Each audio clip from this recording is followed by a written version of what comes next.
Assalamualaikum warahmatullahi wabarakatuh. Waalaikumsalam. Waalaikumsalam warahmatullahi wabarakatuh. Ya, selamat sore kepada teman-teman di Prodi Gizi ya. Alhamdulillahirobbilalamin, pada kesempatan kali ini kita kembali bisa bertemu, bisa berkumpul di kelanjutan materi kuliah Pendidikan Pancasila. Sudah 57 ini yang hadir, mungkin hanya 3 orang lagi yang belum sempat hadir ya. Oke, kita akan melanjutkan pembahasan materi bab 2 ya. Yang minggu lalu sudah sampai proklamasi ya kalau tidak salah. Oke, sambil Anda melengkapi tugas-tugasnya, sambil Anda juga baca-baca ya referensinya. Dan untuk tugas, saya tadi sudah membersihkan Google Drive ya, itu sangat penuh. Mungkin kalau dicoba lagi, sudah bisa atau belum ya untuk mengupload tugas. Silahkan coba aja. Kalaupun memang itu masih belum, ya tunggu aja lah. Ya, disimpannya dulu di tempat yang aman, biar nanti ketika penilaian akhir itu bisa ada bukti ya Anda telah mengerjakan tugas. Oke, kita lanjut ke materi bab 2 yang harus kita selesaikan ya, atau segera selesaikan, walaupun tidak akan kita buru-buru dulu, yang penting Anda paham ya inti-inti dari bab 2 tentang yang sekarang saya lanjut aja langsung ya ke sidang PPKI. Coba. Sidang PPKI 1 yang tanggal 18 Agustus, sehari setelah kemerdekaan. Nah, coba sekarang saya ingin kembali menantang Anda ya untuk menjelaskan sidang PPKI yang pertama. Sebutkan nama, kelas, dan absen ya. Apa hasilnya gitu? Coba, sidang PPKI yang pertama.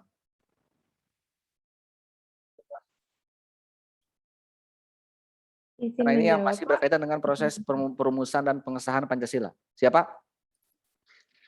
Nama saya Ranti Awalia Apriliani dari kelas A dengan NPM 21410 2016. Izin menjawab, Siapa Pak? namanya, Kak? Bentar. Ranti ya? Oke, Ya, lanjut. Pak. Ranti, apa yang kamu ketahui? Mengesahkan Undang-Undang Dasar dan memilih Presiden dan Wakil Presiden, lalu menetapkan berdirinya Komite Nasional Indonesia, Pak. Oke. Tapi yang terpenting sebenarnya bukan hanya Undang-Undang Dasar ya, ataupun pelantikan Presiden dan KNIV. Tapi di sini yang akan harus kita dalami adalah tentang Undang-Undang Dasar ya. Di mana dalam Undang-Undang Dasar itu bukan hanya pasal-pasal ya, tetapi ini juga yang berkaitan dengan, kalau kita lihat di sini, ini kan sidang PPKI pertama ya.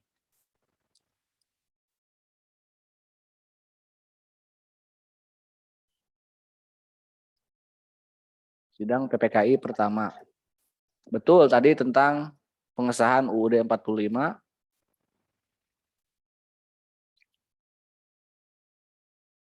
Presiden ya dan KNIV. Tapi ini yang berkaitan dengan Undang-Undang Dasar juga ini bersamaan juga disahkannya Pancasila ya. Dan pembukaannya atau pembukaan UUD 45. Nah, apa yang dimuat dalam Undang-Undang Dasar, pembukaan dan rumusan Pancasila ini sebenarnya kan dibahas, sudah disepakati di sidang BPUPK ya sebelum kemerdekaan. Nah, coba Ranti mungkin Anda bisa jelaskan lebih lanjut.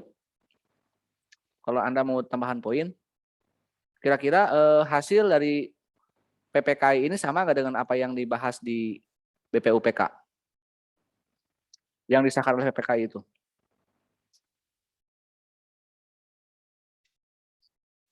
Terutama tentang rumusan Pancasila ya. Itu yang pertama, yang paling utama. Apakah Pancasila yang disepakati oleh Piagam Jakarta atau oleh BPUPK, termasuk Undang-Undang Dasar, sama nggak dengan yang disahkan setelah proklamasi di PPKI? Bisa jawab nanti? Sama mungkin, Pak. Oke, nggak apa-apa. Kalau Anda baru sampai situ. Silakan coba yang lain. Apakah Pancasila yang telah disahkan atau yang telah disepakati oleh BPUPK dan Piagam Jakarta sama nggak dengan yang disahkan di PPKI? Karena PPKI ini adalah yang dianggap sama dengan yang sekarang kita berlaku ya, rumusan Pancasila itu? Coba siapa? Menjawab. Siapa jawab? Sarah Fauzia. Sarah dari kelas A. NPM 21410209. 29. Oke, Sarah Fauzia. Bagaimana Sarah? Jadi terdapat perbedaan di dalam itunya perumusan. Kan kalau di dalam Piagam Jakarta itu kata mukadimah, tapi kalau di pembukaan Undang-Undang 1945 itu diganti jadi pembukaan. Terus yang kedua itu terus ada dalam judulnya kan dalam suatu hukum dasar negara Indonesia itu kalau di Piagam Jakarta. Kalau di UUD 1945 itu dalam suatu undang-undang dasar negara Indonesia. Terus yang ketiga itu yang di rumusan Pancasila yang pertama kalau di Piagam Jakarta itu dengan berdasar ketuhanan dengan kewajiban menjalankan syariat Islam bagi pemeluk-pemeluknya. Sedangkan di dalam pembukaan Undang-Undang 1945 diubah menjadi dengan berdasar ketuhanan yang Maha Esa. Terus yang keempat, setelah rumusan yang pertama itu ada di Piagam Jakarta itu menurut dasar kemanusiaan yang adil dan beradab. Sedangkan dalam pembukaan undang-undang itu diganti jadi langsung kemanusiaan yang adil dan beradab tanpa kata menurut dasar. Terus di alinea kedua yang ada kalimat dalam Piagam Jakarta itu pintu gerbang negara Indonesia. Sedangkan dalam pembukaan Undang-Undang 1945 diubah menjadi pintu gerbang kemerdekaan negara Indonesia. Sekian Pak. Terima kasih. Oke. Jadi yang memang yang paling fenomenal, yang paling mendasar dari sidang atau pengesahan PPKI itu adalah ketika berubahnya sila pertama ya dari Piagam Jakarta menjadi pembukaan UUD 45 di mana menghapusnya 7 kata tentang kewajiban menjalankan syariat Islam bagi para pemeluk-pemeluknya. Kira-kira yang melatar belakangi perubahan itu apa? Aduh, ini buat saya sedih lagunya nih. Guys, saya siap cepat mencari sejam. Saya daftarkan rata Coba siapa? Menjawab Pak. Siapa? Dwi Nisa dari kelas A, NPM 214-10-2027. Oke, Dewi, silakan. Tadi yang alasan diubahnya sila pertama ya Pak? Ya. Karena masyarakat Indonesia itu kan tidak semua menganut agama Islam, jadi kalimat tersebut direvisi gitu menjadi ketuhanan yang Maha Esa. Oke, ada alasan lain selain itu? Udah. Menjawab. Oke, siapa yang punya alasan lain? Alfi Pak, Dari kelas B. kelas B, Habis saya NPM 2141020056. Oke, Alfi Zen ya. Yang mendasari perubahannya karena bangsa Indonesia merdeka bukan hanya karena perjuangan para pahlawan yang beragama Islam saja Pak, tapi juga para pejuang-pejuang selain non-Muslim juga ikut berperan andil dalam kemerdekaan negara Indonesia. Oke, jadi hampir sama sebenarnya dari Alfi maupun dari Dwi itu hampir sama alasannya gitu ya. Tapi kalau alasan itu tidak salah ya. Tapi itu sedikit kurang tepat dan kadang-kadang ini menyudutkan umat Islam gitu ya. Karena waktu BPUPK pun ya, waktu Piagam Jakarta pun itu yang hadir bukan hanya umat Islam. Ya. Makanya saya katakan waktu salah satu anggota Piagam Jakarta atau Panitia 9 adalah Amar Ramis, dia juga beragama Kristen dan menandatangani kalimat kewajiban syariat Islam itu ya. Jadi kalau alasannya di Indonesia bukan beragama Islam, saya kira itu bukan salah, tapi emang ini sedikit menyudutkan umat Islam ya. Mungkin yang paling tepat adalah komposisi yang hadir, yang datang ya. Pada saat BPUPK, ini kan sebelum kemerdekaan ya, baik itu yang 1 maupun yang 2 kan ini bulan Juni dan Juli ya. Mereka kan yang datang dari Jawa ya, yang tinggal di Jawa, Madura. Kalau yang kedua tuh tambah dengan ada yang bilang Sumatera dan Kalimantan ya.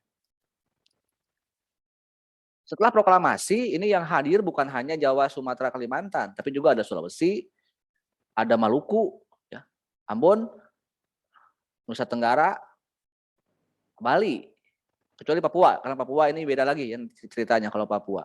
Jadi itu alasannya sebenarnya dari yang hadir ya, yang memang yang datang pada PPKI ini dari kawasan timur, dari Bali dan dari Ambon itu mereka bukan beragama Islam dan bertanya kenapa, dan mungkin juga keberatan ya. Ada yang bilang menanyakan dan keberatan dan mengusulkan agar ada perubahan sila pertama di Piagam Jakarta.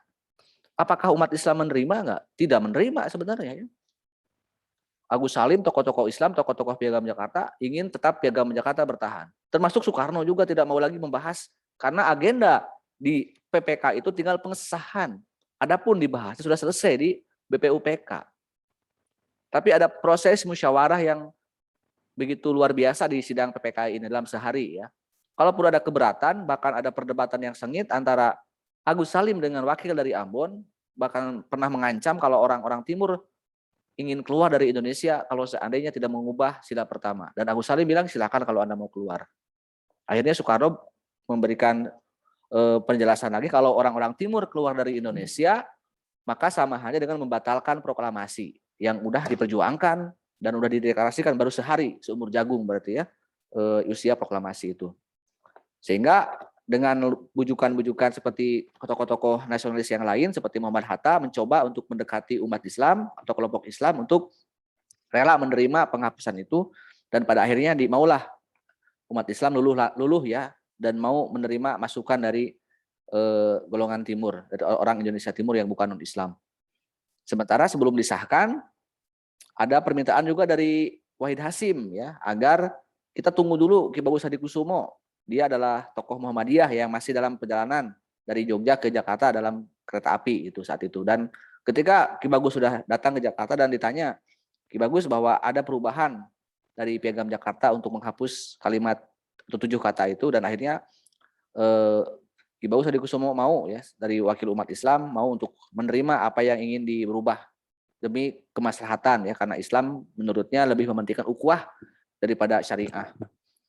Dan akhirnya Soekarno sebagai ketua BPUPK, sebagai ketua PPKI menutup sidang dan mengesahkan penghapusan 7 kata itu dengan ketuhanan yang Maha Esa saja. Tapi setelah itu juga ada yang protes, namanya I Gusti Ketut Puja dari Bali ya, memprotes Paduka Yang Mulia kepada Soekarno. Saya ini dari Bali bukan hanya memprotes sila pertama, tapi juga ingin meninjau ulang alinea ketiga atas berkat rahmat Allah yang Maha Kuasa.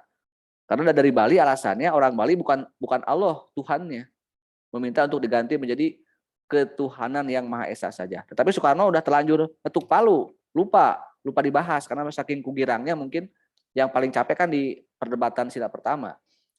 Akhirnya ini sudah disepakati diketuk palu, kalau mana mungkin kita didebatkan lagi. Akhirnya dengan kebesaran jiwa dari I Gusti Ketut Puja akhirnya dia menerima ya. Sampai sekarang kan kalimat alinea ketiga masih atas berkat rahmat Allah yang Maha Kuasa. Jadi tidak penting masalah redaksi kata. Pada intinya bahwa di Indonesia merdeka atas rahmat Tuhan dan agama menjadi salah satu penentu ya, sebagai sumber hukum tertinggi di negara kita ya. Baik apapun agamanya, terutama yang diakui ya, termasuk Islam dan agama-agama yang lainnya. Dan selesailah ya. Bahkan konsekuensi dari adanya penghapusan 7 kata Islam itu juga berdampak pada perubahan pasal-pasal dalam Undang-Undang 45 ya. Karena sebelumnya syarat untuk menjadi presiden itu selain orang Indonesia asli ya, sebelumnya beragama Islam. Karena sesuai dengan rumusan Piagam Jakarta sila pertama itu. Namun karena dihapusnya Piagam Jakarta sila pertama, maka digantilah hanya orang Indonesia asli saja. Tetapi ada pengecualian sebenarnya ya. Karena dalam perubahan ada yang nggak dirubah dari sumpah jabatan presiden, masih yang termuat dalam UUD 45, yaitu tentang janji atau sumpah jabatan presiden. Demi Allah saya bersumpah. Jadi kalau demi Allah kan itu kata-kata untuk sumpah untuk umat Islam. Adapun wakil presidennya saya berjanji. Jadi kalau untuk wakil presiden itu bisa dari kalangan non-Islam. Bahkan dalam Undang-Undang Dasar yang di amandemen tahun 2002 itu berubah lagi, bukan orang Indonesia asli tapi warga negara Indonesia. Jadi sekarang yang penting punya KTP ya. Lebih longgar untuk menjadi presiden. Tapi kan sampai sekarang belum ada partai yang berani mengajukan, apalagi yang terpilih atau yang menduduki ya, baik itu presiden maupun wakil presidennya. Apakah boleh nggak di kita non-Islam menjadi presiden atau wakil presiden? Ya urusan boleh tidak boleh itu urusan politik ya. Tapi apakah kita perlu mempermasalahkan tidak misalnya? Tapi saya akan memberikan begini, studi banding aja ke negara yang paling demokratis ya, yaitu Amerika Serikat. Amerika yang katanya mengakui persamaan hak ya, tanpa membedakan suku, agama, ras dan sebagainya. Ternyata di Amerika pun negara yang paling modern demokrasinya sampai sekarang atau bukan sampai sekarang, untuk menerima seorang Obama yang beragama Katolik dan berkulit hitam, berarti dari kelompok minoritas ya Obama itu. Setelah merdeka 300 tahun, baru menerima minoritas. Sebelumnya kulit putih dan beragama Protestan, Kristen Protestan. Nah Indonesia baru 76 tahun. Silakan ya, itu urusan masa depan, urusan politik. Kalau secara psikologi dan sosiologi masyarakatnya menerima non-Islam menjadi presiden maupun jadi wakil presiden, atau ada yang berani misalnya PDI misalnya mencalonkan Ahok atau Luhut menjadi calon presiden, itu kan tergantung nanti. Kalau nanti siapa yang memilihnya ya kan tergantung masyarakatnya ya, nggak bisa dipaksakan. Waktu zaman Ahok dulu waktu gubernur ya, dia kan memprotes orang yang tidak memilih dia, seolah-olah benci, padahal kan nggak juga ya. Mungkin banyak juga umat Islam yang memilih Ahok, tapi kan dulu Ahok ya sempat ramai gitu. Padahal untuk kepala daerah tidak ada masalah ya, bukan hanya di DKI. Sebelum Ahok dulu di DKI pernah ada gubernur yang non Islam zaman Soekarno ya, yang membuat patung yang besar di Jakarta itu kan dari Cina, sama dengan Ahok. Juga di daerah lain ada yang dipimpin oleh yang Islam walaupun masyarakatnya Kristen. Ada sebaliknya, ada yang masyarakatnya Islam tapi gubernurnya misalnya atau wali kota bupatinya ada yang non Islam. Makanya wajar di Bali kan dari dulu sampai sekarang gubernurnya, bupatinya, wali kotanya tetap orang-orang Hindu ya, karena memang masyarakatnya masyarakat Hindu. Jadi itu kan harus kita pahami betul juga ya. Di Papua juga kan mana mungkin orang Cina misalnya jadi bupati, jadi gubernur di Papua, pasti akan memilih putra daerahnya. Walaupun memang untuk syarat itu boleh. Anda mau nyalon gubernur di Papua ya silakan. Ada yang memilih gitu. Atau ada yang mencalonkan urusan dipilih atau tidak, karena kumaha orang Papua kan yang memilihnya. Itu kurang lebih ya. Oke, lanjutlah. Kita sudah selesai merdeka, punya segalanya ya. Artinya kita sudah tinggal menjalani hidup rumah tangga karena sudah punya ini gitu ya. Untuk sidang-sidang yang lainnya, pembentukan daerah dan lain-lain silakanlah. Itu sejarah umum. Kita tinggal menjalani kehidupan setelah proklamasi. Apakah hidup kita berbangsa dan bernegara setelah proklamasi aman nggak? Tentram nggak? Sesuai yang dicita-citakan. Dari tahun 45 sampai tahun 50 aja dulu. Cung yang bisa menjelaskan apa yang terjadi di tahun itu. Di era revolusi fisik ya kalau dalam sejarah umum itu. Apakah kita merdeka di awal-awal kemerdekaan? Baik-baik saja Indonesia? Sesuai yang dicita-citakan oleh pendiri bangsa?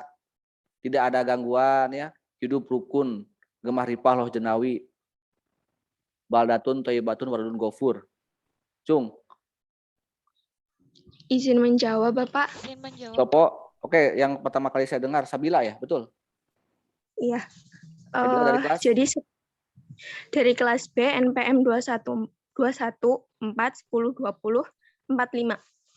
45 ujungnya. Nanti sebutkan ujungnya aja ya, biar nggak panjang. Oke, coba jelaskan peristiwa setelah proklamasi, setelah BPU, setelah PPKI.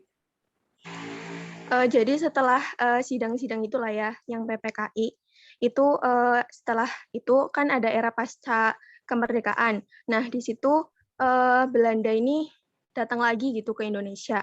Kayak Belanda ini ngomong, Indonesia itu belum merdeka gitu-gitulah ya. Terus dari Indonesia ini kayak ikut tersulut gitu. Terus Indonesia ini jadi terpecah belah menjadi Republik Indonesia Serikat. Kayak gitu, Pak. Oke. Oh, jadi imbas dari campur tangan kembali Belanda ya, yang saya sebut itu sebagai kedatangannya sang mantan yang ngajak balikan secara paksa gitu kan.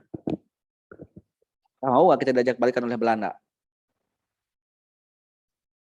Mau nggak Belanda menjajah lagi kita menerima nggak Belanda dengan tangan terbuka? Welcome to Holland misalnya. Enggak ya, kita menolak dan bahkan ada peperangan melawan Belanda. Memang ada gangguan-gangguan keamanan ya setelah proklamasi yang disebut era revolusi fisik tahun 45 sampai tahun 50. Bahkan yang paling besar adalah perang Surabaya tentunya ya. Namun yang paling berpengaruh terhadap kehidupan berbangsa dan bernegara ya, baru aja setahun merdeka tahun 46, coba Anda lihat di buku juga ada kalau tidak salah, muncullah maklumat wakil presiden tentang perubahan sistem pemerintahan ya. Dari apa? Siapa yang bisa menjelaskan? Jawab, Pak. Sinta ya. Coba jelaskan. Itu tuh Dari mana Sinta? Kelas mana? mohon maaf, Pak. Dari kelas A NPM 001. Oke, kamu nomor 1 ya. Sinta Natalia, Iya, Pak. mau lahir 25 Desember. 26, Pak. Oh ya. Oke, lanjut. Ini ada maklumat wakil presiden tahun 1948 yang berubah menjadi liberal karena desakan Barat yang menyatakan bahwa Indonesia ini belum merdeka. Jadi puncaknya itu seperti tadi yang sudah dijelaskan, Indonesia itu menjadi terpecah menjadi Republik Indonesia Serikat. Nah, namun Indonesia itu tidak setuju dengan Republik Indonesia Serikat sehingga kembali ke NKRI. Oke, jadi sebenarnya ada perubahan sistem pemerintahan ya. Dalam Undang-Undang Dasar itu yang 45 itu sebenarnya bentuknya adalah presidensial. Tapi kita berubah menjadi parlementer ya. Jadi ada Perdana Menteri demi pengakuan kedaulatan untuk internasional ya, untuk luar negeri. Karena kan sebuah negara kan harus diakui kedaulatannya. Nah, Belanda memprovokasi kita. Sebagai bukti kita negara yang demokrasi, itu Hatta berinisiatif untuk mengubah bentuk pemerintahan. Walaupun itu melanggar Undang-Undang Dasar ya sebenarnya. Jadi kita ini sudah baru aja disahkan ya, tapi sudah dilanggar oleh Hatta atau oleh pemerintah demi pengakuan. Jadi memang tidak aman ya negara itu karena harus melanggar Undang-Undang Dasar. Tapi itu tadi sudah saya jelaskan alasannya ya. Makanya dalam era itu kita punya Perdana Menteri kan, ada Muhammad Hatta pernah menjadi Perdana Menteri, Sultan Syahrir dan juga Amir Saripudin ya. Selain dari gangguan dari luar ya, yang Belanda melakukan agresi militer, juga adanya pemberontakan ya PKI ya di Madiun dan juga DITI di Jawa Barat. Jadi memang godaan-godaan kita ya akibat godaan sang mantan, karena kan Belanda menganggap kita mantan terindahnya gitu ya. Jadi sangat belum move on ya. Tapi kan mau dikatakan apalagi kita tak akan pernah satu. Jadi kita kan seperti itu ya, mantan terindah itu. Dan puncaknya kita berubah total menjadi negara Republik Indonesia Serikat. Coba siapa yang mau memperjelaskan? Ya RIS itu apa sih sebenarnya? Apa yang berlaku dalam RIS? Dan UUDS ya. Ketika kita menjadi RIS dan UUDS, apakah kita berpancasila tidak? Tidak, Pak. Siapa coba yang barusan bilang tidak? Adinda Pak dari kelas A. Coba jelaskan. Nomor 2 ya? Iya. Ini tadi Sinta nomor 1, jadi 01, 02 yang sering bertarung di Pilpres itu ya. Sinta dan Adinda. Jangan-jangan Anda pilihannya juga beda ya. Yang satu pendukung 01, yang satu pendukung 02. Oke, langsung. Apa itu dengan RIS dan bagaimana nanti setelah RIS? Dan bagaimana kita ini sebenarnya berpancasila atau tidak? Tidak berpancasila, Pak. Soalnya kan di Pancasila poin ketiga, kalau nggak salah, Persatuan Indonesia. Oke. Jadi apa yang berlaku di zaman RIS? UUD-nya? Apakah menganut apa yang dianut di RIS gitu? Undang-undangnya gitu ya? Apakah menerapkan ayat kursi misalnya? Atau surat Yasin?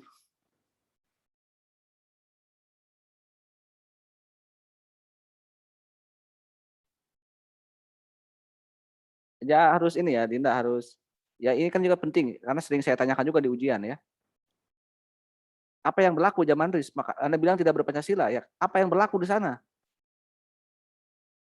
UUD-nya apa di zaman RIS? Izin menjawab, Bapak. Sopo jenengane. What your name? Alfi Api dari Zain. kelas B. nomor berapa ini NPM-nya? 056. Tadi udah ya, Alpi mah ya? Oh iya, Bapak. Oke ya, Bapak. Kalau udah, tapi nanti mah coba yang lain juga. Coba kamu aja dulu memperjelas. Yang berlaku UUDS 1950, Bapak. Enggak, zaman RIS belum UDS.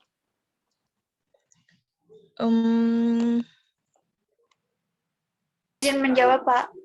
Siapa? NPM Kelas?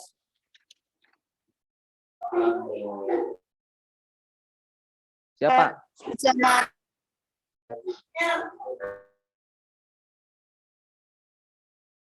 Ya, soal lanjut siapa ya? berlaku draft Berlaku apa? Siapa dulu? Belum jelas suaranya luplep.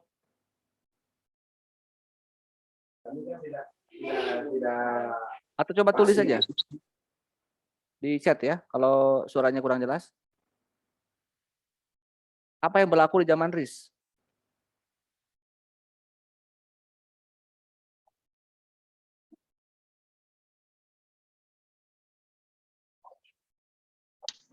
Izin menjawab, Bapak.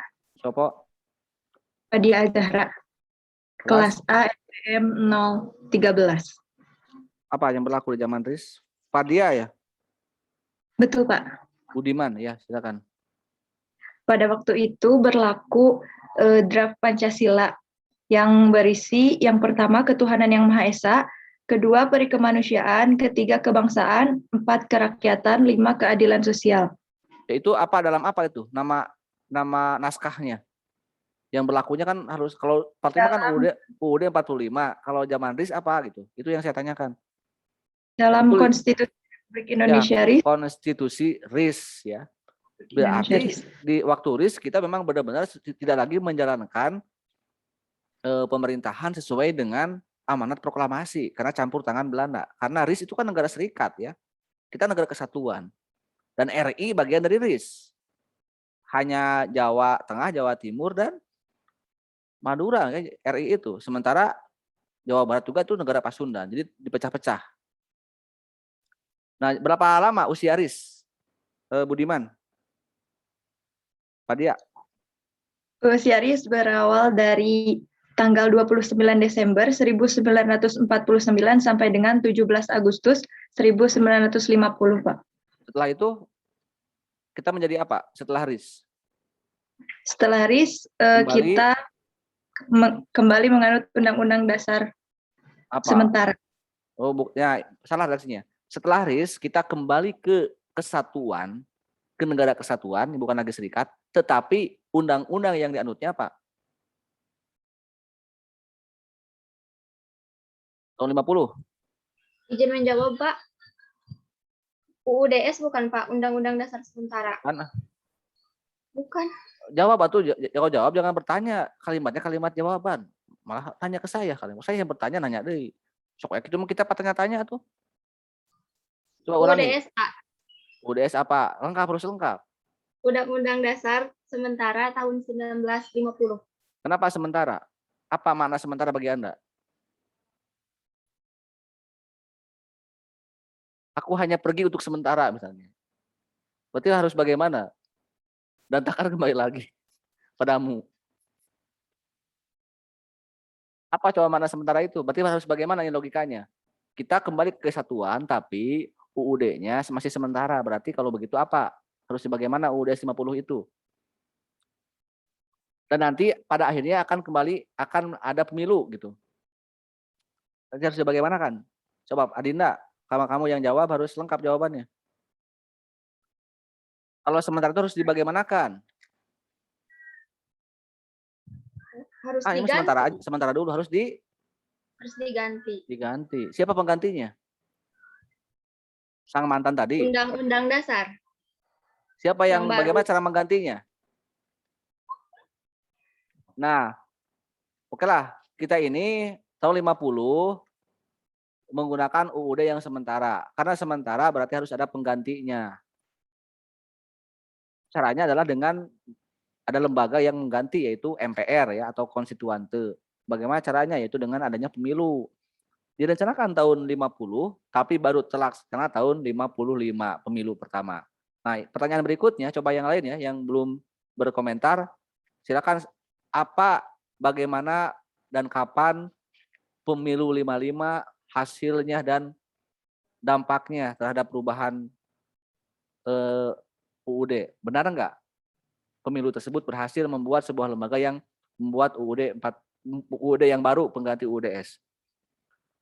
Oke, yang lain coba, yang udah sementara tahan dulu emosinya. Kita kasih kesempatan kepada yang lain.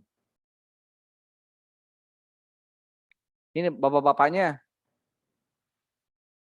masih ini ya, germah sedikit bapak-bapak pandangan duaan ya.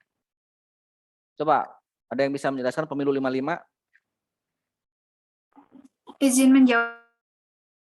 Siapa kau?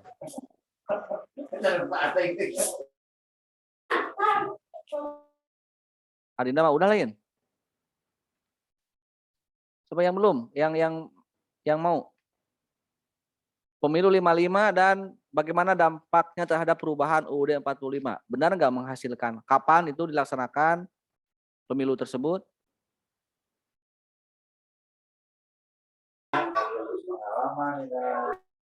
Izin menjawab, Pak. Siapa?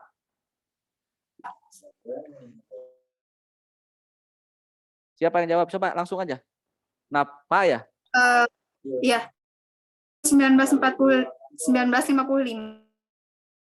Apa aja yang dipilih? Legislatif dan Oke, terus? anggota legislatif dan konstituat. Oke, betul. Setelah itu? Yang Dewan berhak. konstituante yang bertugas membuat Oke. konstituase mulai bekerja November 5 Juli 1959. Kegagalan konstituante dalam membuat Terus? Lanjut.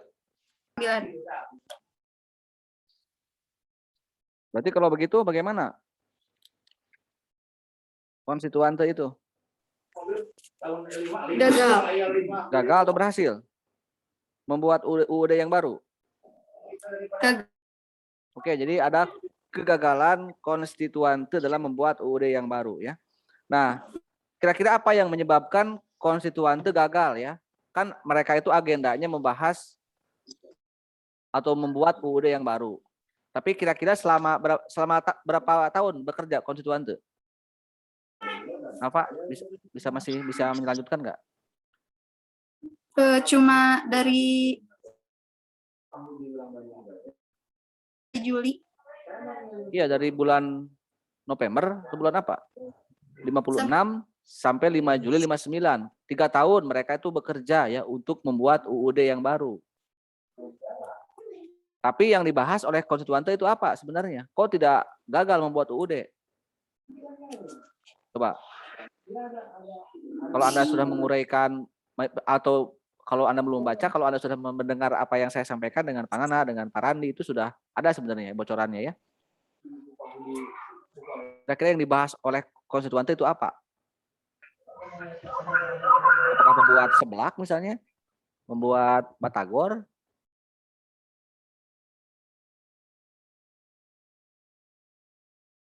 Mereka terjebak dalam bahasan apa? Sehingga gagal dalam membuat UUD yang baru. Putri? Karena ada sepihak penguasa. Yaitu mas, setelah gagal. Tapi yang dibahas oleh konstituante itu apa sebenarnya?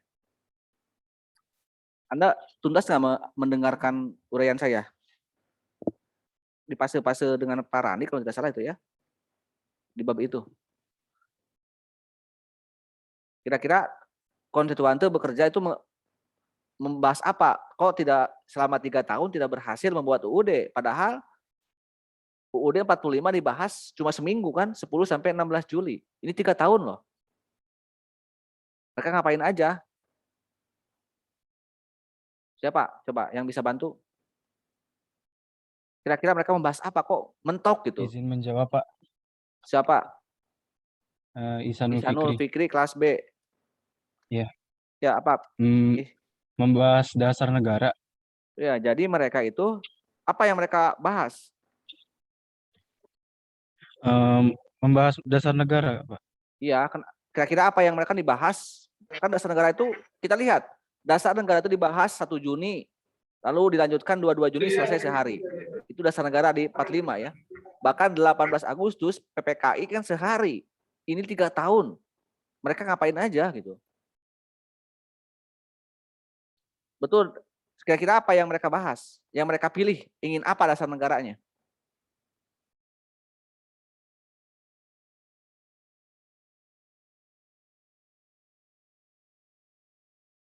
Nah, ini kan pemilu 55 ya.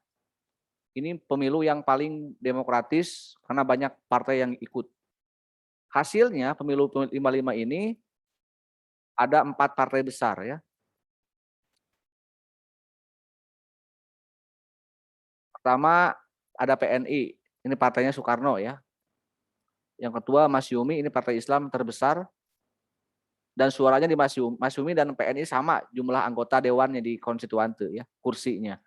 Yang ketiga NU dan yang keempat PKI. Ini ada 3 ideologi kan. Kalau kita lihat ada nasionalisme, nasionalis, ada Islam atau agama, dan komunis. Ya. Makanya nanti ada Nasakom, di sinilah awal Nasakom ya. Nah, selama 3 tahun mereka itu bekerja ingin harusnya membuat UUD, tapi mereka malah membahas dasar negara. Katakanlah mereka itu berdebat mengenai antara milih Islam atau Pancasila atau nasionalis ya. Nah, ini yang mereka kerjakan sebenarnya. Hanya 3 tahun berkutik di sini. Padahal PPKI kan tadi penghapusan Piagam Jakarta selesai sehari. 22 Juni sehari. Jadi ada kesepakatan.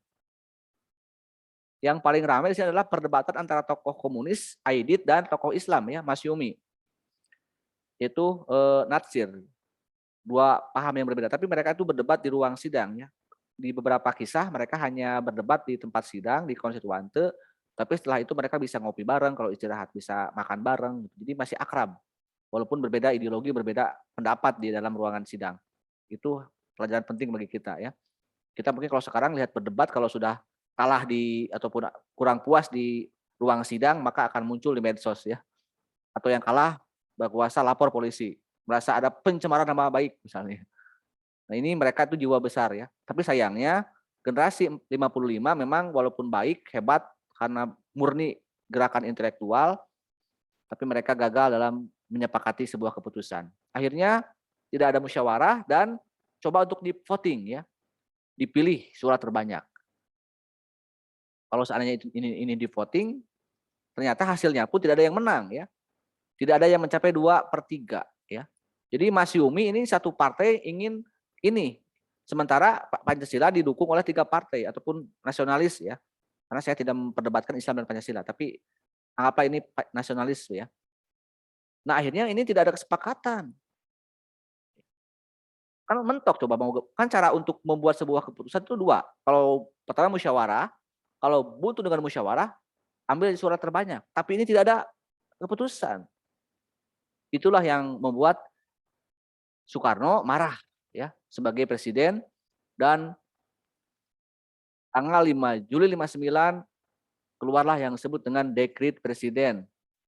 Pertanyaan berikutnya, apa itu dekret, pengertiannya, apa momentumnya, apa diktumnya, apa konsiderannya, dan apa dasar hukumnya. Cung, acungkan kakinya.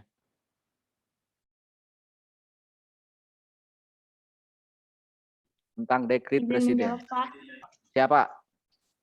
Renuniar NPM 046.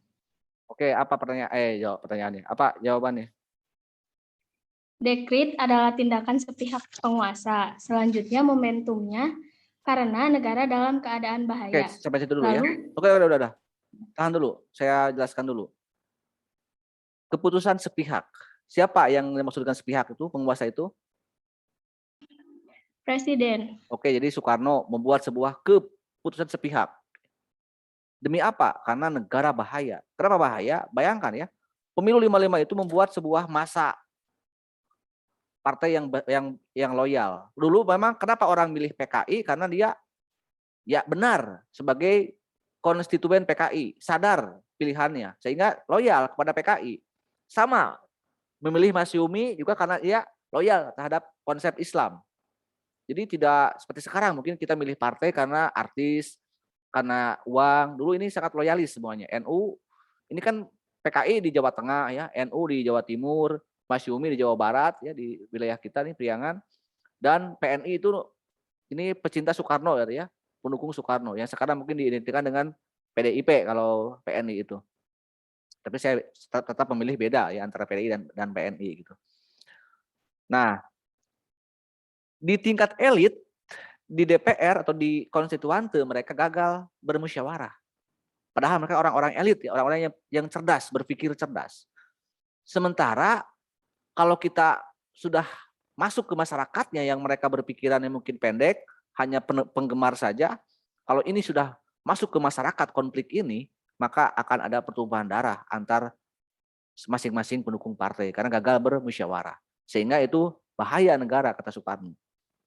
Coba isinya yang berikutnya, lanjutkan tadi, Arin. Diktumnya apa? Diktum atau isinya, yang pertama, membubarkan konstituante. Yang kedua, kembali pada Undang-Undang Dasar 1945. Dan yang terakhir adalah segera membentuk MPRS dan DPAS. Nah, jadi presiden ya membubarkan konstituante. Ini kan posisinya kalau ini presiden ya. Ini kan dulu itu dalam Undang-Undang Dasar itu masih lembaga tinggi ya. Di atasnya ada lembaga tertinggi yaitu MPR atau dulu namanya konstituante. Dipilih rakyat MPR-nya. Untuk siapa? Untuk apa ada MPR atau konstituante? Untuk memilih presiden. Dan ini di sini Undang-Undang Dasar ya. Jadi sebagai penjelmaan dari UUD 45 atau UUD MPR itu. Tapi ini oleh presiden dibubarkan. Dan juga ini presiden sebagai eksekutif kok tega-teganya mengembalikan, memberlakukan Undang-Undang Dasar. Padahal ini bukan kerjaan presiden, ini kerjaan MPR. Jadi langkah-langkah itu dekret itu adalah sebagai sebuah langkah yang dilakukan oleh presiden dalam secara inkonstitusional atau melanggar hukum dasar negara. Apalagi Soekarno juga yang ketiga mengangkat MPRS dan DPAS. Kok presiden mengangkat orang yang memilih orang yang akan mengawasinya? Kan ini keliru secara demokrasi gitu kan. Tapi itu is okay ya. Kenapa itu sangat kuat? Dekret diakui sebagai perubahan besar dalam perubahan sejarah Indonesia ya karena memang kehebatan seorang Soekarno ya. Kayak seperti melebihi seorang raja demi menyelamatkan sebuah bangsa yang akan nyaris terpecah belah. Terakhir coba lanjut coba Arin. Konsideran dan lain-lainnya. Konsiderannya, Piagam Jakarta atau Syariat Islam menjiwai Undang-Undang Dasar 1945, dasar hukumnya yakni darurat subjektif yang diberlakukan Soekarno. Nah, berbicara mengenai apa itu? Konsideran ya. Kenapa ada syariat Islam ataupun Piagam Jakarta menjiwai? Jadi Soekarno itu sebelum melakukan dekret bertanya dulu kepada 4 partai ini. Hei kamu PNI, PKI, NU, Masyumi, setuju nggak kalau kita kembali ke sini? Kata PNI, oke setuju. NU setuju, PKI setuju. Masyumi tidak katanya. Menolak karena Masyumi kan partai Islam yang besar yang ingin dasar negaranya Islam. Kenapa? Nggak setuju. Kami minta syarat katanya. Kalaupun kami setuju, apa syaratnya? Kata Soekarno nanya. Kan sangat baik Soekarno juga ya dulu itu. Kami ingin agar syariat Islam atau Piagam Jakarta berarti yang dibahas di sini ya. Ini nih ya. 22 Juni menjiwai UUD 45. Ada jiwa-jiwa keagamaan, kebatinannya. Apa kata Soekarno? Yes, oke, setuju. Jadi semenjak dekret presiden, kita itu kembali ke Undang-Undang Dasar yang asli, ya, melalui sebuah dekret dengan syarat dijiwai oleh Piagam Jakarta atau syariat Islam. Artinya agama ataupun apalagi Islam, apakah itu sesuai nggak dengan Pancasila? Ya sesuai. Boleh kita menjalankan agama untuk kepentingan bangsa dan negara. Inilah yang keliru di saat ini kan, kadang-kadang orang menganggap bahwa Islamlah yang berbahaya bagi NKRI kan gitu, radikal, mengubah Pancasila, padahal Soekarno sendiri itu menjadikan Pancasila dengan jiwa-jiwa agama Islam ya. Bagaimana dengan agama lain? Karena udah saya terangkan, silakan agama lain pun taati agamanya ya. Bagi Islam silakan Anda yakini Islam bukan hanya sebagai agama tapi sebagai landasan perjuangan. Bagi yang mau, bagi yang tidak mau ya silakan. Mungkin agama boleh Islam, tapi partai mungkin Anda silakan. Bisa partai nasionalis, mana mungkin mana mungkin ya umat Islam misalnya milih partai Kristen ya. Jadi itu pilihan politik. Jadi silahkan ya. Makanya di kita itu dibolehkan ada partai Islam, ada ormas Islam, ada partai Kristen, ada ormas Kristen, ataupun juga agama-agama yang lainnya. Itu adalah hikmah dari hasil dekret presiden. Bahkan sudah dirancang juga di tahun 45 ya, tentang sistem agama dan Islam ataupun dan negara itu tidak ada permasalahan. Apalagi lebih jelas lagi setelah dekret presiden. Jadi kembali Soekarno mengutip Piagam Jakarta. Dan dasar hukumnya subjektif memang Soekarno gitu ya. Tapi kenapa lebih kuat? Karena Soekarno didukung oleh tentara, oleh Angkatan Darat, oleh Nasution. Dulu Gus Dur tahun 2001 pernah dekret, tapi gagal ya, yang membuat Gus Dur lengser. Karena nggak ada dukungan dari tentara kalau zaman Gus Dur itu dekretnya. Jadi harus hitung-hitungan ya. Jadi harus seorang presiden yang punya kemampuan lebih, punya karisma seperti Soekarno ya. Kalau negara bahaya boleh membuat sebuah keputusan asalkan itu dipertanggungjawabkan, dan itu berhasil oleh Soekarno di dekret presiden. Nah, semenjak dekret kita mengawali kisah baru dalam sejarah Indonesia, itu disebut dengan Orde Lama atau demokrasi terpimpin, yang secara normatif seharusnya kita kembali lagi ke Pancasila dan UUD 45. Nah, ingin saya tanyakan, barangkali ada yang mau lagi menjelaskan, apakah betul nggak Soekarno setelah dekret itu melaksanakan Pancasila dan melaksanakan UUD 45? Cung, di era Orde Lama ya, atau demokrasi terpimpin, benar nggak Soekarno melaksanakan Pancasila dan UUD 45 yang Soekarno sendiri putuskan untuk kembali lagi ke sana? Kita kembali ke yang lama karena gagal dengan yang baru itu kan. Tapi konsisten nggak Soekarno terhadap keputusannya? Lu jangan takut, kita bukan berbicara hoax, berbicara sejarah ya. Karena baik buruknya sejarah itu harus kita bongkar. Kalau saya udah berkata kepada anak, sejarah itu berbicara ya baik dan buruk gitu. Tapi coba saya ingin tahu pandangan Anda yang udah Anda pahami dan Anda baca, bahkan Anda simak, bagaimana nasib Pancasila dan UUD 45 selama Orde Lama tahun 59 sampai 66. Ayo. Izin, Pak. Siapa? Mutiara NPM 022. Dari kelas? Kelas A. Di mana Mut? Tiara. Di masa Orde Lama Pancasila tidak berjalan karena karena Pancasila ini terganggu oleh konsep Nasakom atau nasionalisme, agama, dan komunis yang menjadi daya tawar Soekarno untuk kepentingan politik internasional. Jadi Pancasila itu untuk Pancasilanya betul. Jadi tidak ada Pancasila ya, yang ada Nasakom.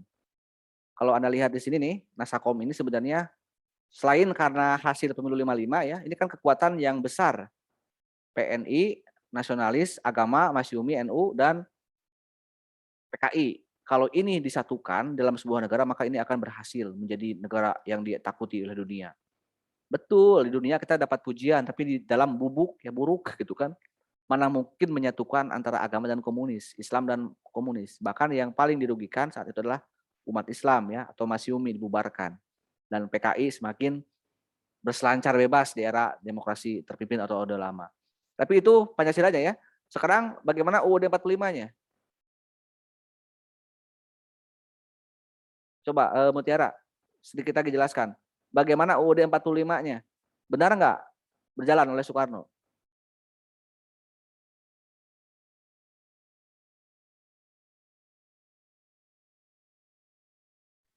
Ada pelanggaran-pelanggaran Contohnya terhadap apa UUD pelanggarannya? 45. Contoh pelanggaran oleh Soekarno apa?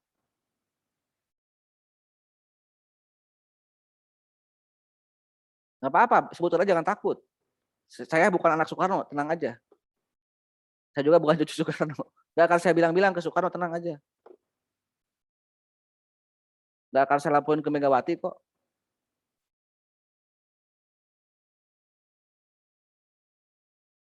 Apa coba pelanggaran dari Soekarno? Betul, itu benar pelanggaran. Contohnya apa? Demokrasi terpimpin, coba bayangkan itu kira-kira bagaimana seorang presiden saat itu? Diangkatnya Soekarno sebagai presiden seumur hidup. Itu pelanggaran yang nyata ya. Tidak boleh dalam UUD 45 itu 5 tahun dan dipilih lagi oleh MPR.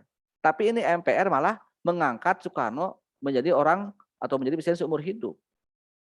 Dan PKI sangat mendukung langkah Soekarno itu. Makanya wajar di era Orde Lama PKI begitu, Soekarno begitu cinta pada PKI karena selalu mengiyakan apapun kata Soekarno ya. Dia ingin, aku ingin jadi presiden seumur hidup. Oke, siap bos. Jadi PKI dukung ya. Aku ingin nambah istri. Oke, saya dukung. Karena kan betul Soekarno tiap tahun ganti istri di era itu ya. Jadi begini ya, tidak bermaksud kita mengesampingkan Soekarno sebagai tokoh besar ya.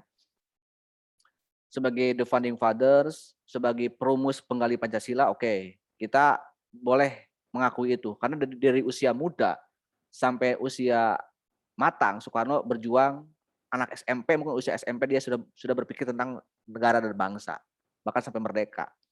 Namun kita harus bijak memaklumi Soekarno dari tahun 59 sampai 66. Kita bukan lagi melihat Soekarno sebagai seorang the founding fathers, ya, sebagai bapak bangsa, tapi kita melihat Soekarno sebagai manusia biasa. Betul nggak? Apa itu ciri manusia biasa? Manusia itu siapapun itu ya. Mungkin juga kita. Kalau dalam ini jangan ada yang ini, ada yang suara saya di ini dulu, di unmute dulu. Siapa ini? Jadi Malik suara saya nih.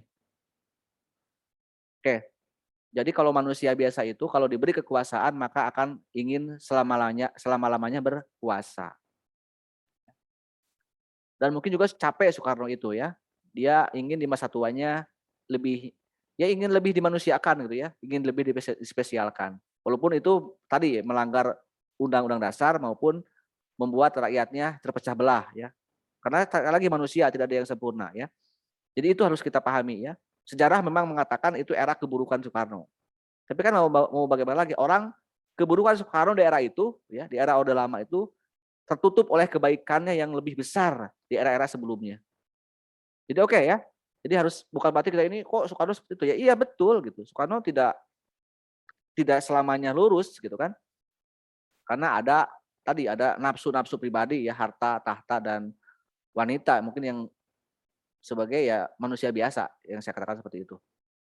Dan memang puncak dari adanya penyelewengan terhadap UUD 45 dengan semakin mesranya Bung Karno dengan PKI ya, dengan komunis yang harusnya kita juga gerakan non blok tapi malah berpihak ke blok komunis adalah G30 ya, PKI. Oke, sampai situ silakan. Apakah sudah paham bab 2 atau ada yang mau digali dari apa yang Anda tanyakan di classroom-nya maupun di YouTube-nya dari semua uraian bab 2 ya. Karena yang penting adalah di situ ya, kita selama Orde Lama ya tidak berpancasila dan akan kembali lagi di Orde Baru setelah Super Semar dengan Pancasila era Orde Baru yang memang lebih memurnikan lagi Pancasila ya. Karena di era Orde Lama yang ada adalah Nasakom dan yang dominannya adalah komunisnya gitu.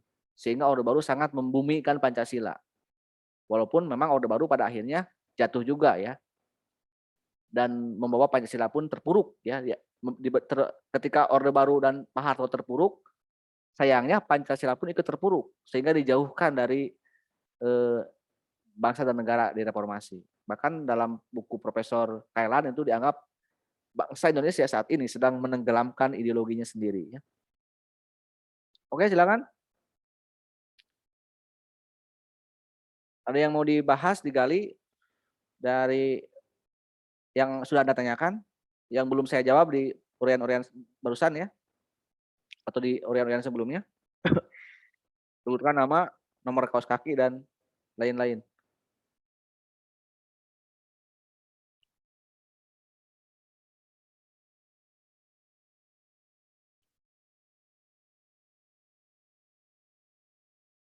Atau kembali saya bertanya.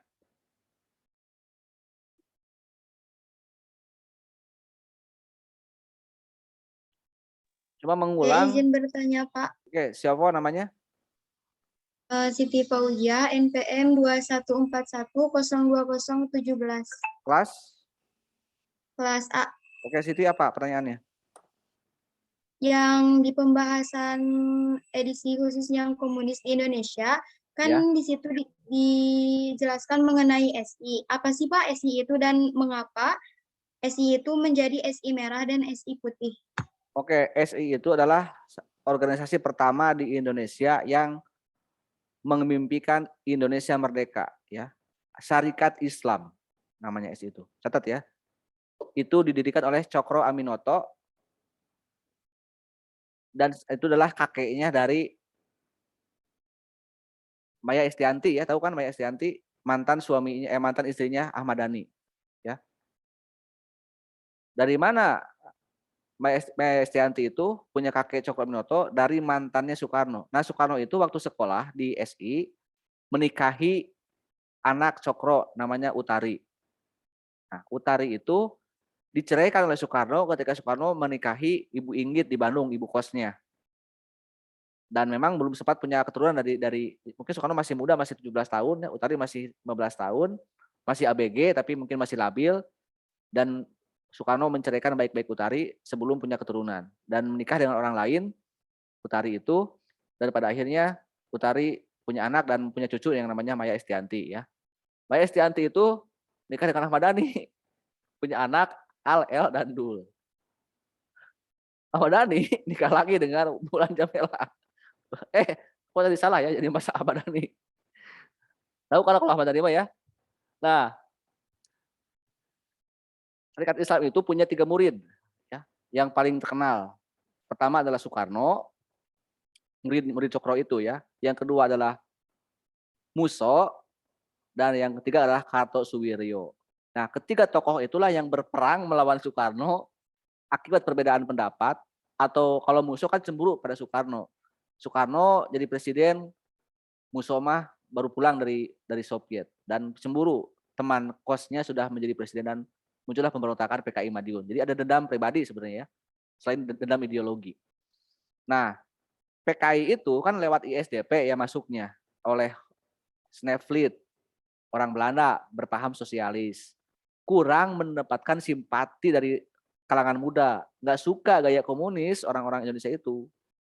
Orang-orang Indonesia, anak-anak mudanya lebih bangga masuk ke seperti yang paling besar adalah Syarikat Islam. Nah, untuk memperbesar pengaruh, maka Snevely lewat ISDP-nya yaitu komunis Belanda ya, menusuk ke SI atau membuat sebuah politik infiltrasi, menyusup ya, mempengaruhi tokoh-tokoh SI. Yang terpengaruh adalah ya Musso, Alimin ya dan kawan-kawannya. Dan berhasil. Jadi dalam suatu waktu akhirnya ada orang-orang SI yang ikut ngaji di SI ya, dengan Cokro dan Soekarno dan kawan-kawannya, ada yang ngaji di PKI atau di Snevely ya. Kan lama-kelamaan orang akan nampak gitu kan hitam putihnya orang, apalagi kan komunis ideologi yang sangat mengakar, ideologi yang sangat tajam tujuannya, sama rata sama rasa gitu. Sehingga lama-kelamaan kan kecium baunya. Oh, berarti ini ada orang SI yang sudah tidak lagi berpikir tentang Indonesia, tidak lagi berpikir tentang Islam, tapi sudah tentang komunis dan sosialis. pecahlah SI. Yang merah adalah yang Semaun dan Muso ya, yang dekat dengan PKI dengan Snapfleet. Yang putihnya yaitu yang masih suci, berarti masih Soekarno ya, Kartosuwiryo. Tapi kan lama-kelamaan akhirnya bubarlah SI, tokoh-tokohnya ada yang mendirikan gabung ke Snapfleet menjadi PKI, ada yang PNI, Soekarno dan Hatta kan mendirikan Partai Nasionalis, sementara Kartosuwiryo menjadi tokoh Islam, yang pada akhirnya Kartosuwiryo juga berbeda pandangan dengan Soekarno ya dalam menghadapi Belanda. Makanya ada DITII. Jadi itu ya awal mula perpecahan SI itu. Jadi sudah masalah Nasakom itu yang kita bahas di Orde Lama sebenarnya bekalnya sudah ada ya. Anda lihat mungkin ini ada buku yang saya baca juga yang saya kutip di profil saya nih. Lihat nggak profil saya? Yang ini nih buku ini ya, nih yang merah. Apa ini bacaannya? Nasionalisme ya, Marxisme dan Islamisme, betul ya? Nah ini nih. Ini adalah buku karya Soekarno di tahun 20 ya. Jadi semenjak masa muda Soekarno sudah buat buku tentang Marxisme. Apa itu Marxisme? Yaitu paham sosialis yang akhirnya menjadi paham komunis gitu. Nasionalisme adalah ya PNI, partainya, dan Islam itu ya diidentikan dengan kelompok Islam. Dan itu terjadi di tahun 55 kan, ada Islam, PKI dan ada PNI gitu. Sehingga itu ada impian-impian Soekarno itu sebenarnya sudah ada semenjak dia masih muda ya. Tapi kan yang sayangnya yang tidak bisa bersatu ketika Islam disatukan dengan komunis, maka akan ada bentrok. Ya sama, SI pun kan ketika SI dicampuri oleh orang-orang komunis ya sudah tidak akan murni lagi Islamnya. Itu ya, Siti. Silakan ada yang masih belum puas jawaban-jawaban atau pertanyaan-pertanyaannya? Izin Untuk bertanya. dibahas lagi. Oke, siapa? Ihsanul Fikri dari Ihsanul kelas Fikri dari kelas B. tentang apa NPM pertanyaannya? 055. Oke. Saya ingin bertanya.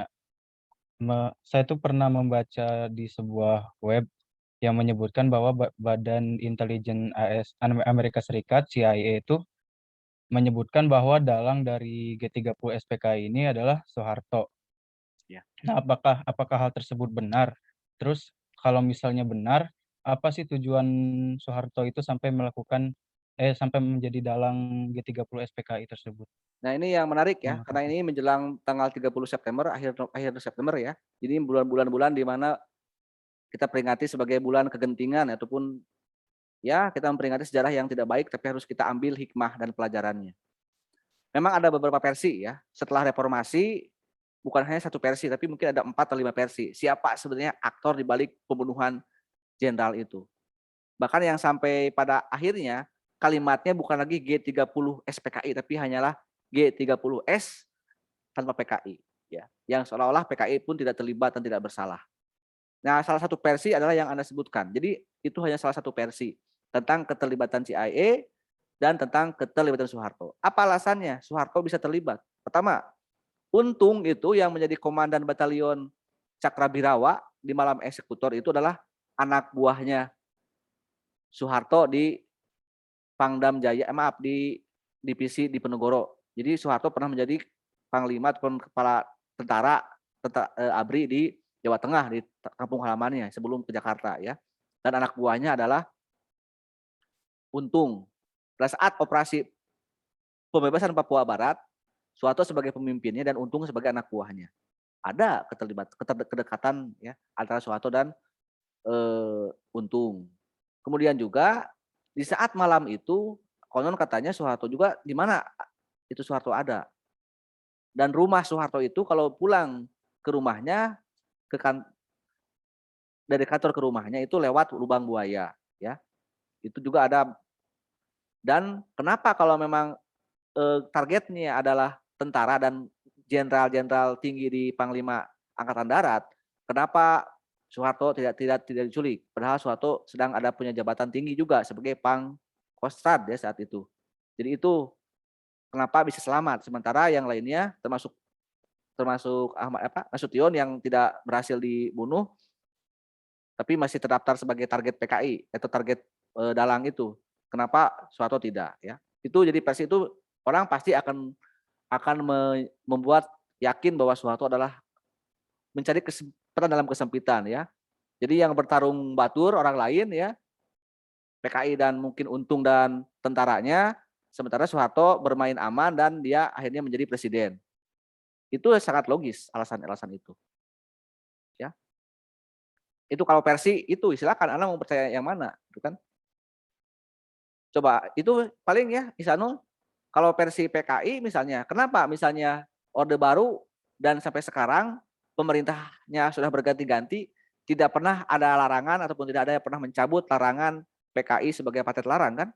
TAP MPR nomor 10 tahun 66 kalau tidak salah. Tentang larangan penyebarluasan ajaran komunisme, apalagi PKI harus akan bangkit lagi, tidak boleh. Itu terlarang ya. Jadi sekarang ini apakah apa yang dilarang di kita ideologi ya PKI itu komunis bukan Islam ya. Itu keliru. Kan sekarang dibulak-balik seolah yang dilarang adalah Islam, padahal tidak ada sejarahnya Islam memberontak gitu kan. Adapun masalah EPI ataupun HTI itu kan baru praduga, belum ada bukti seperti PKI ya, kekejamannya gitu. Nah, itu kurang lebih ya. Jadi kalau Soeharto itu, tapi kan itu versi yang mungkin kurang ya secara sahihnya mungkin kalau di sisi itu ya itu cocokologinya ya, kedekatan Soeharto dan Untung dan Soeharto tidak ikut dalam penculik, tidak ikut yang diculik dalam peristiwa itu. Gitu. Kalau itu ingin orang yang ingin Soeharto tertuduh. Ya. Tapi kan saat Untung memang dekat dengan Soeharto di tahun 60-an ya pada saat tugas di Jawa Tengah maupun pada saat Papua Barat, operasi Papua Barat, pembebasan Papua Barat. Tetapi di tahun 65 Untung itu sudah ikut ngaji, sudah ikut pengkaderan komunis dengan Aidit, dengan Nyoto ya. Jadi walaupun dia tentara, dinasnya sebagai kepala staf Cakrabirawa ya, pasukan pas pampresnya Soekarno, tapi dia di luar, kalau malam hari mungkin dia ngajinya bukan di masjid, di musola, tapi di kajian-kajian komunis dengan ya tokoh-tokoh PKI. Jadi itu kenapa Untung menjadi aktor yang disuruh Aidit untuk menculik 7 jenderal itu. Itu ya Isanul. Bisa dipahami, jadi itu satu versi yang lain. Ada yang perlu saya dalami lagi? Coba dari peristiwa itu? Tidak sih, tapi ada satu yang membuat saya penasaran tuh. Apakah benar Soeharto juga secara tidak langsung mengkudeta Presiden Soekarno lewat Super Semar? Nah, ini juga masalah pengkudetaan ya. Kalau bicara mungkin yang lebih tinggi lagi, ini kan hukum alam ya, seleksi alam ya. Jadi kekuasaan itu tidak sekuat-kuat apapun Soekarno misalnya mempertahankan kekuasaan, tapi kalau Tuhan tidak lagi berkehendak, maka akan ada penggantinya. Itu seleksi alam ya. Tapi kalau kita melihat dari proses itu ya, apalagi kalau kita tanyakan ke keluarga Bung Karno, ya mungkin merasa bahwa dijolimi ayahnya gitu kan. Tapi kalau dari sisi kronologisnya, kalau kita mau lebih fair lagi dari dua versi ya, faktanya memang Soekarno sendiri sudah tidak kuat lagi misalnya dalam mengendalikan keamanan saat pasca G30.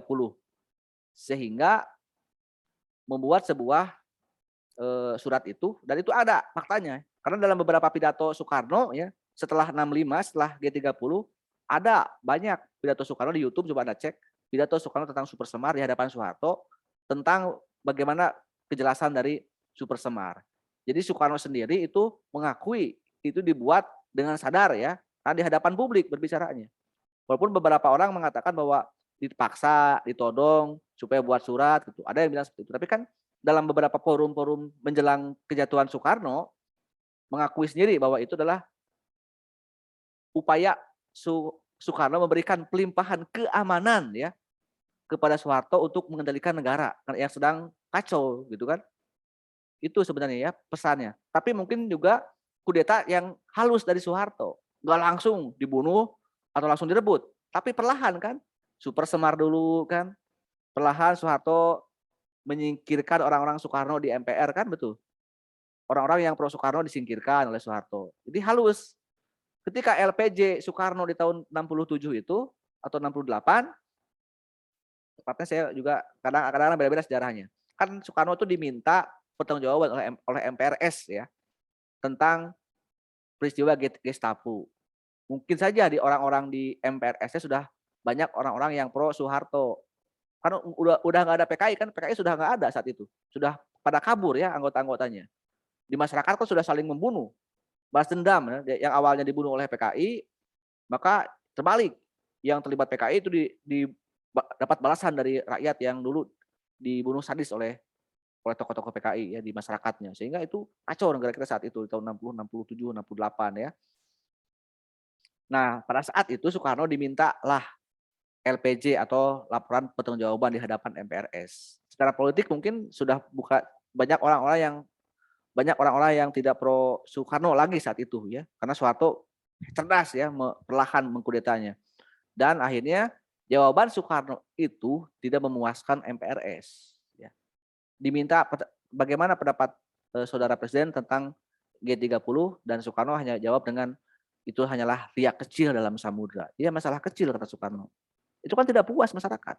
Bahkan kan ada salah satu tuntutan rakyat Tritura ya, demonya mahasiswa kan minta dibubarkan PKI. Nah, selama 1-2 tahun Soekarno kan tidak mau membubarkan PKI. Sekalipun PKI telah tidak ada lagi gitu kan. Itu pun kan lewat TAP MPR ya. PKI bubar itu bukan oleh inisiatif Soekarno ya. Jadi itu kurang lebih ya. Itu bisa ya bisa tidak ya. Tapi itu juga kejeniusan Soeharto dalam mengkudeta secara tidak langsung, gitu kan? Itu ya. Dan kenapa Soekarno tidak mau mengatakan PKI bersalah? Mungkin tahu Soekarno juga PKI itu salah, kejam dan sebagainya. Tapi Soekarno tidak mau ada pertumpahan darah yang lebih besar. Ini saya baca dari buku Soekarno juga ya, yang juga saya pakai background saya nih. Tragedi Bung Karno ya. Nah, ini buku yang merah ini. Ini buku yang saya baca, alasan Soekarno kenapa tidak melawan Soeharto dan kenapa tidak membubarkan PKI. Begini, kalau seandainya Soekarno mengatakan PKI bersalah misalnya, mungkin akan banyak lagi pertumpahan darah. Karena orang yang dulu dendam ke PKI sudah membunuh PKI kan, aksi balasan, ingat itu aksi balasan ya. Setelah karena PKI yang kejam duluan, dibantu juga oleh tentara, oleh anak buah Soeharto. Jadi sudah banyak orang yang mungkin melakukan upaya pembunuhan tanpa pertimbangan karena sudah kacau kan. Orang kan ada jam malam dulu itu ya, jam malam lewat Isya ada orang lewat, aku itu anak PKI, langsung dikejar, langsung dibunuh. Itu baru orang dendam dan baru pendukung Soeharto. Coba kalau Soekarno mengatakan hal yang sama, mungkin sama. Pendukung Soekarno pun akan membunuh orang-orang PKI. Bahkan di Bali itu yang rame bukan dengan Islam, tapi dengan PNI. Jadi balas dendam PNI ke PKI. Jadi beda-beda sebenarnya karakter ininya ya. Musuh PKI itu. Jadi bukan hanya Islam, tapi juga ada, karena PNI pun merasa dicurangi oleh PKI. Karena kan yang mesra dengan anak emasnya Soekarno kan PKI. Di era Orde Lama itu, bukan PNI ya. Itu. Yang kedua, kenapa tidak melawan Soeharto? Kan masih banyak mendukung Soekarno, betul. Tapi Soekarno kan punya prinsip ya. Dia lebih baik kehilangan jabatan, kehilangan kekuasaan daripada kehilangan darah masyarakat atau darah rakyat yang tak berdosa. Jadi oke, karena kan tidak ada yang, ya kan Soekarno pun mengalah gitu ya. Urusan Soeharto menjolimi itu kan urusan, biarlah itu urusan sejarah ya, urusan dosanya Soeharto ya. Itu kan. Tapi urusan itu ya ada alasan kuat. Kita harus belajar kenapa Soekarno tidak mau menyalahkan PKI, karena alasannya karena sangat logis gitu. Dia bisa aja dia menyalahkan PKI tetap menjadi presiden. Tapi kan masyarakat akan banyak darah yang tertumpah darah gitu kan. Dan Soekarno itu prinsipnya dia sangat paham betul siapa orang yang paling berjasa. Ada balas budinya baik, Soekarno itu bagus gitu ya. Waktu sama Jepang, Soekarno kan tidak mau merdeka sebelum Jepang janji kan gitu. Kenapa dipaksa oleh golongan muda? Karena Soekarno lebih taat pada Jepang. Karena kenapa dengan Jepang? Jepang itu bagi Soekarno pihak yang berjasa mengusir Belanda. Kenapa dengan PKI? Soekarno itu menganggap PKI orang yang paling berjasa. Karena selama dia punya keinginan, hanya PKI yang mendukung. Jadi itu, jadi bukan berarti, ya itulah sisi lain dari seorang pemimpin ya. Tidak ada, memang ada bagusnya, ada baiknya. Tapi yang penting, karena bukan manusia sempurna, kalau Anda tanya, menurut saya siapa sih pemimpin yang paling hebat di Indonesia? Saya punya 2 orang. Yang pertama adalah Soekarno, yang kedua adalah Soeharto. Kedua-duanya hebat karena paling berpengaruh saat dia menjadi presiden, gitu. Benar-benar orang nomor 1 gitu. Tidak ada yang mengendalikan. Dan yang penting dia punya prinsip yang jelas. Sekalipun prinsip itu harus berakibat pada kekuasaannya jatuh ya, walaupun kan dua-duanya juga tragis ya oleh rakyatnya juga akhirnya kan dikudeta itu kan, jatuhnya Soeharto maupun jatuhnya Soekarno. Sekian, sampai jumpa lagi minggu depan. Assalamualaikum warahmatullahi wabarakatuh. Waalaikumsalam warahmatullahi wabarakatuh. Oke, saya lihat duluan ya. Silakan absen Mas seperti biasa aja. Di minggu ke-6 ya. Baik, Pak.